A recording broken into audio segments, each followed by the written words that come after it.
Welcome to Streams of Income, hosted by best-selling author and entrepreneur Dr. David Powers, where we discuss streams of income, passive income, residual income, and even why there are dinosaurs and zombies in this intro. Fasten your seatbelts and get ready to dive in.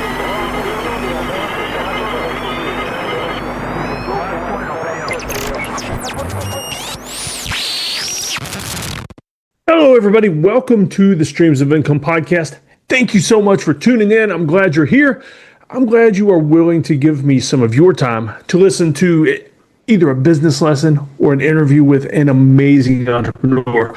So once again, thank you for listening to the Streams of Income podcast. I hope you enjoyed this episode. All right. So what he was talking about, we were talking about naps, and he was saying he thought the secret to just the workforce, the workday, everything was getting a nice midday nap. But then we talked about how if I take a midday nap, I'm shot for the rest of the day. Like all I want to do is wake up to go to my bed. And so we haven't figured that part out yet. Yeah, I'm more like you. If I take a midday nap, I'm done. It just kind of messes with my flow. But I have to just muscle through it and get through the day, and then maybe take a nap or fall asleep in front of the TV. Yeah, but I mean, I'm up late anyway. I'm sometimes going to sleep at 2, 3 in the morning. So. Oh man, you're younger than me. Well, once you hit over 50, it wears on you. All right, so I guess in intros in order, now that we've talked about naps, Dr. Patience Dean, and your titles: the passive income consultant and the original arbitrage queen. I like that. So we're going to talk about income and all that, especially passive income. And I want to hear some of your backstory too, because that sounded pretty interesting. But the first question I usually ask everybody is, what jobs have you done? Like since you were little, like your first job, and what brought you up to where you are now? Well, I've always had an entrepreneurial mindset. And actually for me, it started in elementary school. So it's a little backstory with that, with one of my friends. Originally I'm from West Africa, Liberia. So I came to the United States when I was 10. So we came to Des Moines, Iowa. That's where we were. It's very, very small. Wow, that is quite a change. Exactly. Because Liberia is on the coast, right? Huh? Liberia is on the coast, right? Yeah, Liberia. Yeah, it's on the west coast of Africa. Yeah. Oh, wow. Yeah. So coming straight from Africa to Des Moines, Iowa, in the middle of the winter, right? It's a blizzard. Oh man. So that's where I kind of started. And then one of my best friends, we were at this point, I think we were in middle school. Or elementary, getting ready to go into middle school, like our last year in elementary school. And he wanted to go to a summer camp, and his parents didn't want to pay for it. And so he's telling me about this problem, and we're walking home from school. And I'm like, well, why don't you just pay for it? He's like, we're 10. What am I going to do? Right. So I was like, okay, let me see what I can do. So I showed him how to sell his school pictures. And he was able to make enough money to go to the summer camp. So that was a trigger that kind of started everything. And so by the time I got to middle school, I was a known business consultant. All the kids would come to me and say, hey, Patience, I like to sing. How do I turn this into income? I like to draw. How do I turn this into income? Right. So it literally started from elementary school. And then from there, I was doing a lot of graphic design because I'm very artistic.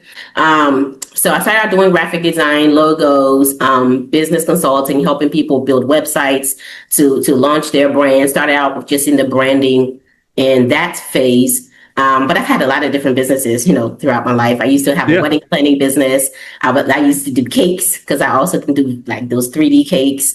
And after all of the years of just doing the different types of businesses, the catalyst for me was just the hardships that I hit, right? I had so many different, I don't know how much of it you've read of my story, but I was homeless 3 times. I saw that. Yes. Lost everything 11 times and had to rebuild over and over again. So that's really what caused me to shift. And after everything, I was like, okay, well, I've done a lot of different businesses. I've, seen what it's like. And I said, okay, I need to focus on building something to where once I build it one time, it continues to work for me. Yeah. And not just for me, but perpetually. Right. So that was the catalyst for my program. And it was like every time I lost everything, I refined my program, cut out all the fluff, because I'm like, okay, this time, what can I do to be able to rebuild without like all of the extra stuff that people add in? Yeah. And it's structured in a way that even if someone came from a homeless shelter, because I literally have been there, Mhm. they can use this and utilize this program to rebuild. Okay. Okay. So that was the beginning of my program that's called Generals Equipped. Job wise, I did work in sales. A lot of my background is in sales. I've every type of sales you can think of, everything from selling fine art to, selling windows and roofs and knocking on doors to selling water filtration systems. Oh man, some of that's not easy. That's like school of hard knocks there. Yeah, so pretty much any type of sales you can think of. I've just been naturally good at sales, because I think when you understand the value of whatever it is that you're selling, it's not even the thing that you're selling anymore. It's just yourself, right? If people can trust you, they'll buy anything from you. And I think I learned that a long time ago, like, just from being around business and because I'm one of those people that's old school. I still believe in a handshake actually meaning something. Yeah. I know people don't do that anymore. I still do contracts now because you have to, right? But I still believe in, just that integrity in your word, right? Because as a Christian, I mean, I don't know what I do believe that your words should reflect, what it is that you say. And I think that if you're in a good place here for that. If your business has that, people can tell, at the end of the day. And that's the reason why our program, we focus more on, even all of my entrepreneurs and people who have helped launch their businesses, I tell them, if you focus on impact, the income will come. Yeah. People are more focused on the income, right? How can I get more money? What ads can I do? What else can I shift, to bring in more money? And it's like, no, focus on making the impact that you're having more solid, right? Making that impact expanding the impact so that it's able to reach more people. Making the impact, how do I put it?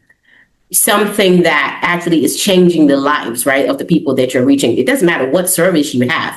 If you focus on that service actually changing the lives of the people that you're bringing it to, the money will come. Oh, yeah. And even scaling bigger. I mean, some people scale bigger just to make more money. But if you think, with the right mindset, you're scaling bigger so you reach more people. Exactly. So you can have more impact. So whatever product or service that you're having can reach more people. Yeah. Yeah. It's always impact over income. And I think if we focus on that. Oh, absolutely. So, a lot of people think with some of the stuff you've gone through, a lot of people would think, well, this didn't work out, that didn't work out, this went wrong. Instead of looking at it as, I like the way you talked about it, refining. Like every time you went through something, you cut out what didn't work. So that didn't work, I'm going to make it better next time. And your end product is built on experience and not just somebody reading a bunch of Tony Robbins books or something. Exactly. So it's like, what's the fastest way I can rebuild from where I am and redo this? And then now, and just to kind of go through like my program as far as how it works, is we basically help people set up 3 trusts. They start with a business trust.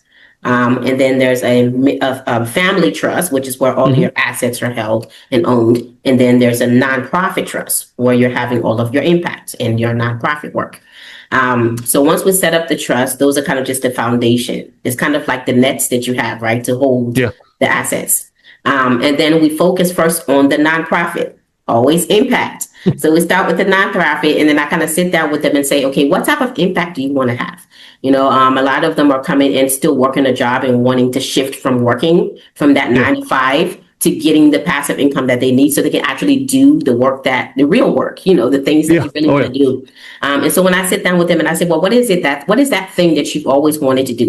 If money was not an issue, if you did not have to work a 9 to 5, what would you like to spend your time doing? And, some of them have, some of my students, I think one of them has a program that saves up money for students who can't afford to go to school, but in like a certain, but in like a third world countries. Okay. So that's one of the programs. I have another one. She's doing a program that's going to feed the elderly, but it's like healthy food, right? So Okay. depending on their specific needs. So if they're a diabetic, right, or they have whatever specific dietary needs that they have, they custom make the food and then they deliver it to them, at their nursing I home or like that. wherever they are. So it's just little things like that, right? Yeah. And once I sit down with them and I say, okay, then we take that and we launch the nonprofit first. Once the nonprofit is launched, then we start applying for grants for the nonprofit. So once that is set up, of course, we get them approved for the $10,000 a month Google ad grant for the nonprofit so they can start marketing it. That's free money, right? Yeah. So And that's I've coming noticed straight from Google, nothing right? I've said so far costs money except for my program. Starting the nonprofit doesn't really cost any money. They might have to pay to register with the Secretary of State. That might be $100, depending on the state that they're in. Filing their 1023 easy with the IRS to get nonprofit status, that's $275. It's not a lot. So once they're getting the grant funding, then now what they're going to do is pay themselves a salary from that.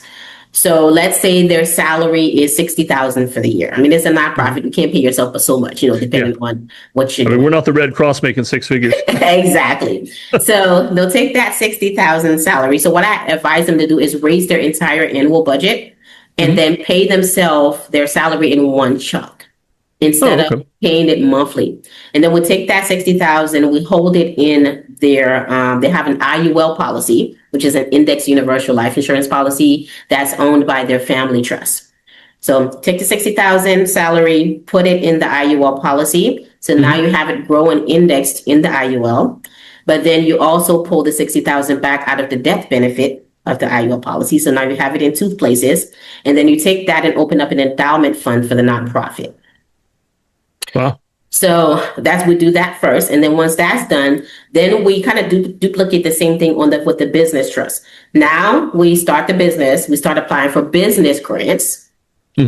Only difference is on the business side, you can pay yourself more, right? Okay. So let's say their salary from their business is $100,000 a year. They're going to do the same thing with that. Take that $100,000, put it into the IUL policy. So now you have $160,000 growing in your IUL policy. Pull the $100,000 back out of the death benefit of the IUL policy. Also put it into the endowment fund. So now once both sides are set up, the nonprofit side and the business side, you just continue to do that every year with the salaries until you have enough money in the endowment fund that your organization is able to run just off of the interest, right, that you're getting. Oh, wow. Because the endowment fund, I mean, I don't know why people don't use it for nonprofits, because that's how universities are able to stay open for generations, right? So and you really don't need that much money in there. If you just need enough money in your endowment fund that 5% of that can run your nonprofit. So let's say if your annual budget for your nonprofit, I don't know, is $1 million. Right? Then you would need enough money in your endowment fund that the endowment fund usually does around 10 to 12% in interest annually. So where you can pull just 5% of your interest every year. Once 5% of your interest from the endowment fund is the same as your annual budget, then you can just run perpetually. And then the endowment is still growing because it's growing at 10 to 12%, but you're only pulling out 5% of that interest every year without actually touching the capital. And so now every year, as you're getting grants on the business side and getting grants on the nonprofit side, you're continuing to grow and grow that endowment. Wow. Hey, that's you're creating legacy money there. Exactly. That's the whole point. But the thing is, once it's structured, because a lot of people, we've had enough money coming through our hands to have already set this up. Just think about it, especially as entrepreneurs. You've had enough money coming in that if you had started an endowment fund from the time you started your ministry or your business or whatever it is you're doing, that you could be running it perpetually off of that interest. Yeah. And so everything you've said, because a lot of this is new to me. I know some of the life insurance stuff that you're talking about. I've heard that, but and I could see myself trying to look this stuff up on Google and spending a year and never doing anything. So do you help everybody do all the setting up the trust, setting up the funds and all that? Yes. So our program, General is equipped. If you go to patiencedeanfinance.com, you'll see this. This is my private wealth club, because I know it takes you to my main website if you go to patiencedean.com. If you go to private wealth club, you'll see that. So in the program, the trusts are done for you. So we write the trust for you. We have an onboarding meeting where we sit down, kind of discuss what your goals are, because I like to kind of get an idea of the type of impact you're trying to have and all of that. We have the foundational meeting. I get all the information for the trust, and then we actually write the trust for you. Everything else in the program is done with you. We meet once a week every Friday night. Of course, there's a dashboard that you'll go into to follow along with the previous videos. And then as you're working on everything, you can ask questions in the community. It's like everybody works together, so like we're all building together. So people even have accountability partners in there, to make sure that they're building together. So it's done with you. Like we're literally live just like this on video every Friday. They can share their screen. They also get 3 free one-on-one meetings with me. If they want additional, they can get additional one-on-ones. But we do so much in the weekly meetings that they don't typically really need to have one-on-ones. So it's literally holding your hand through the entire process, because my goal is to get each member of Generals Equipped to where they can become an accredited investor. Because then what happens is the program itself, once they graduate Generals Equipped, then they can become a member of the GE Investor Club, which the club itself is an accredited entity now that invests in my hedge fund. So which is another stream of income for them as well. Okay. Wow. And in the stuff I was reading about you, you talked a lot about passive income. Is all this the passive income you're referring to? The endowments, Yeah, so this creates passive income for you. So once in the Generals Equip program, once the trusts are set up and the nonprofit is going and doing what it's supposed to, then that's when on the business side, they can decide what type of passive income business they want to utilize, right? On the business side. So that's where that comes in. So when they do their business trust, now they can go look through the program. I have 4 different options that they can go into. So they can decide, hey, I want to build my passive income with mortgage notes, right? Or, hey, patients, I want to build my passive income through royalties. That's one of the main ways. Intellectual property, passive income through royalties. Also intellectual property through authoring, writing books, right? And getting passive income that way. And then also quantitative trading is another option that I give them if they, for passive income as well. But those are the 3 main ones. Passively through either rental arbitrage, like Airbnbs, they can do that, or mortgage notes, or the authoring, or the intellectual property. So those are all streams of passive income. And even people that come to me who, let's say they already have a business. This is another thing that I tell entrepreneurs to do, because I've been in so many different types of businesses that if I knew this years ago, I would have done this. Even if you have a brick and mortar business, right? Something that requires you to physically be there. I don't know, let's say maybe you have, I don't know, maybe you're a caterer or something, right? And you cater events, whatever it is. So bring in streams of passive income into that business so that you can hedge your business, right? So that you can be able to hedge those fluctuating months and things like that. I think that would just take the stress off of a lot of entrepreneurs. I mean, just so much stress. I mean, especially the people who are doing coaching and different things. What happens during the months when it's completely, you got 50% less than what you made last month. If you have other passive income streams, find a way from whatever business you have. What can I do, right? Even if it's a catering business, okay, well, let's come up with our own seasoning line, right? Let's come up with something else that can bring us in some extra just income coming in passively. Write a book about what you do, right? And have income coming in from, from that. And if there's a service that you provide, like my first invention was something that helped me as an event planner. I don't even do that business anymore, right? But it was something that made that better. So invent something, so there's just so many different ways. And even in your family, I tell people you should have a little, they sell these little bottles on Amazon that look like a light bulb. And they have like a little twist on it. I told them you should have one of those and have all of your kids. And every year, everybody should put ideas in there of inventions, things that they think would make life better. And everybody just put them in the idea bulbs. And every year, maybe your family can invest in getting a patent on one of those. Just if y'all just did that every year, how much more will we have in the family, right? And that's not even including, making sure that you have life insurance policies for all of your children and the IUL policies for all of your children. So yeah. Yeah, that's pretty neat. I get a lot of people come to me, like they're school teachers, insurance people, that kind of thing. Printables. I try to move them into printables. Like, you think about a school teacher, how much paperwork do they handle every day? And they're creating things every single day. Just repackage that, sell it. Because, I mean, that's what I do, like the entry level, just show it on proof of concept that you can make money from what you've already done. Exactly. For a school teacher, curriculum. Come up with your own. That's a big hot selling ticket right there, selling curriculums. Just so many different ways that you can bring in that passive income. But I feel like it's necessary, because if you're really going to get your time back, because there's three main things that I believe we need to have back. You need to have time freedom, financial freedom, and location freedom. That's another thing. Yeah. Being able to go wherever you want. Like right now, I'm in Panama. I retired early and moved to Panama. So that's where you live now, is in Panama? Yeah. I live in Panama now. I don't know if you can see out my window here because it's so bright out here. But but I'm seeing the decor. I mean, it doesn't look like you're hurting. So I like. You can have more impact when you have location freedom too, right? Like if you got up in the morning and you feel like, hey, I really want to go, I don't know, to Haiti, right? And start a nonprofit there to build wells or whatever it is, right? Being able to do that, there is nothing in the world that can replace that feeling and having the flexibility to do that. Compared to having to being stuck at a 9 to 5. I tell people to actually add up the hours.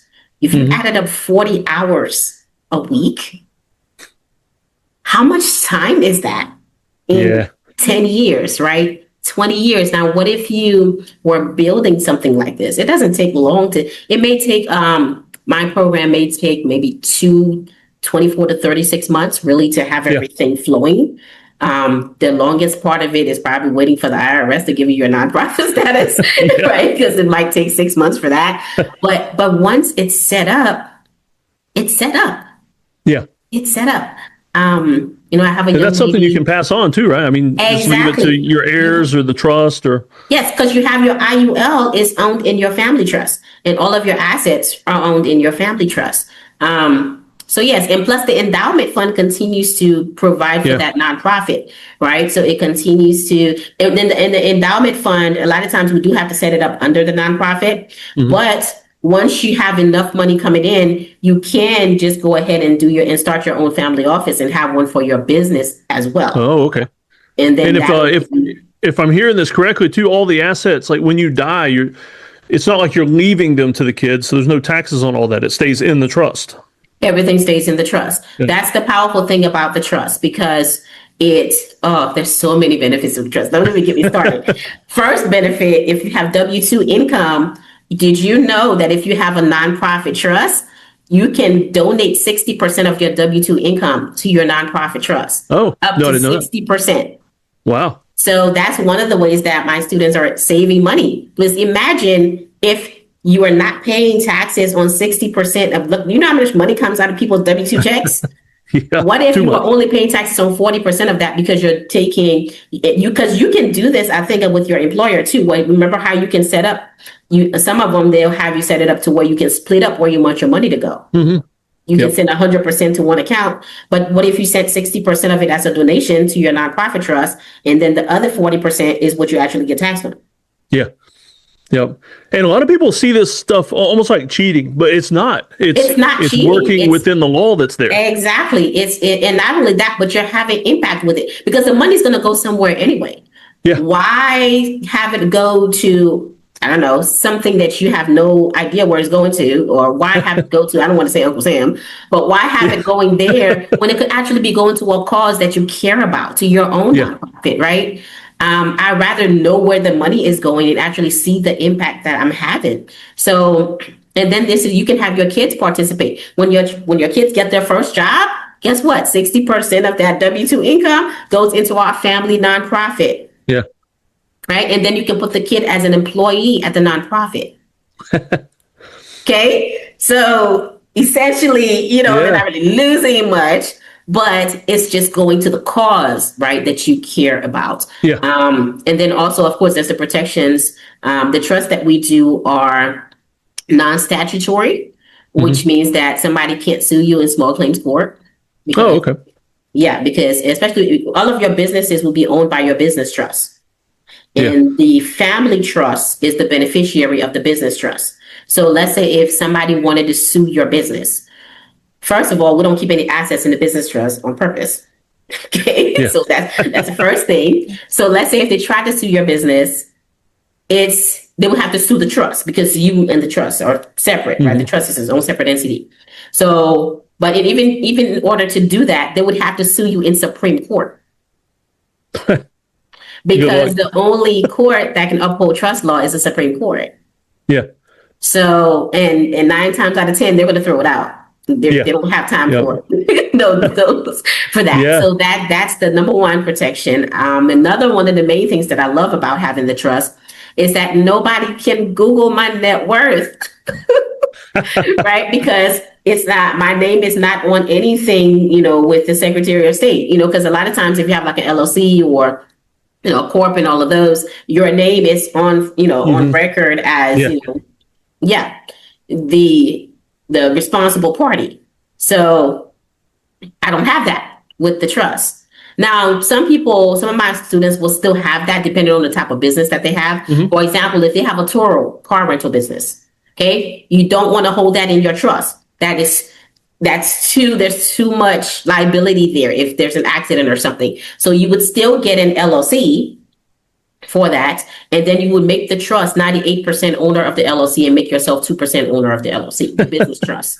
So now in the event that somebody, there was a car accident or something from your Turo car rental business and they sued the LLC, you're just dealing with that through the LLC, right? It's not putting the assets in your trust at risk. So that's how we would structure that depending on the type of business that you have. And of course, people who are doing like real estate, that's a lot of times they may get a separate LLC, right, for each property that they have. That's fine as long as you make your trust 98% owner of the LLC and you 2% owner of the LLC. So you can still hold the asset seemingly outside of the trust, but at the end of the day, everything still is owned by the trust. And then also another benefit too is the taxes. So the reason why we have the 3 trust structure where you have the business trust, family trust, and the nonprofit trust is typically the trust will be taxed at 37%. It's just typically what they tax them at.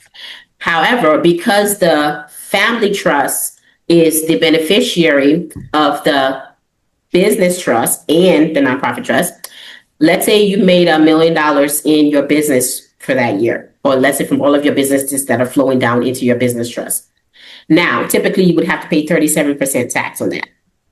But you're not going to have to do that. Why? Because you're going to take, well, first of all, you could just, I don't want to complicate it. Let me just make it simple. Okay. So you would take the money that you made, you can do 100% distribution of everything that came into the business trust into your family trust. Why? Because the family trust is the beneficiary of the business trust. So once you've done the 100% distribution of that $1 million into your family trust, now your tax liability on your business trust is how much? How much? Zero, right? Zero. What's 37% of zero is zero. Yeah. So it's zero. So now your business trust is down to zero. Now you have the $1 million now in your family trust. Family trust is the same thing. It would have to be taxed at 37%. So, but in the family trust, this is where you're able to do all your expending, right? Which is where you're going to look at all of the expenses. But because it's a family trust, the expenses are much different than a business. So it can include your mortgage, right? It can include family expenses. So you can really expend a lot of it in that family trust. So the goal is to try to expend a lot of it as you can. And then whatever's left over. So let's say you're down to like the last 100,000 in there and you were able to expend 900,000 of it. Now you take that's left and you send it as a donation to the ministry or to the nonprofit trust. So now the family trust, what's the tax liability on that one? Yep, back to zero. And then the nonprofit trust is a nonprofit anyway, so it's not paying taxes. So that's the right way, to do it, and that's the reason why we have the three different trusts. It allows your business to be separated, but also still flow down into the family trust, and it allows you to have that impact with a nonprofit. See, and these are the same, I mean, from stuff I've read, these are the same hacks or whatever you want to call them that, I mean, the rich people have done from the Rockefellers on down. I mean, it's like you're making it accessible to us normal folks. Exactly. And at some point, I want to actually do this has nothing to do with this, but at some point I actually want to do a TV show. It's going to be called Bum to Millionaire, where I'm literally going to pick up homeless people and do this with them. So people can that'd see. be fun. Yes, I think that would be so cool. Yeah, you need to put that one on the to-do list, because that would be pretty neat to watch. Yes, it's coming down the line. So that was the whole point of even initially my business is called PDN TV Studios, Patience Dean Studios, because I had a studio before, but I'm going to be relaunching my television studio. And when I do, then we'll start, with some of the shows and things. Oh yeah. Well, I mean, the time is right now, because in the old days you had to be on a network. Nowadays, I mean, you could do it and then distribute it to Amazon or Netflix or Tubi or whatever. But the goal is to grow it into my own network, though. It's for people in TV studios to be my own network. That's the goal. But we still have some work to do to get there. We have to grow the hedge fund to where I need it, and and then we can go back and do all of the fun stuff, right? Yeah. Awesome. Well, let's as we start wrapping up, what's it like in Panama? Is there a big expat American community there? Oh, it is so peaceful. I'm telling you, when I say it's peaceful, I'm gonna try to turn this around. I was hoping you kind of get a nice little view of what's out here. Move this camera a little bit, but it's so peaceful. Oh, okay, it's starting to clear up some.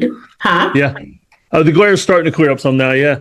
Yeah. So the food, that's another thing, because they grow food here year round, because the weather is perfect. There's only two seasons: rainy season and dry season, which is similar to my country, because where I'm from, it's two seasons too.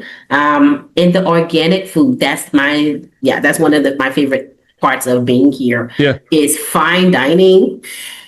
So much cheaper here. If you go to the fish, let's say if you go to a seafood restaurant or something, more than likely they've caught that fish the same day. It's really fresh. It's so that's just one benefit of being in Panama. Besides the fact that it's just so laid back, it's outside of that hustle bustle culture. It's really just peaceful and quiet. Everybody kind of minds their business.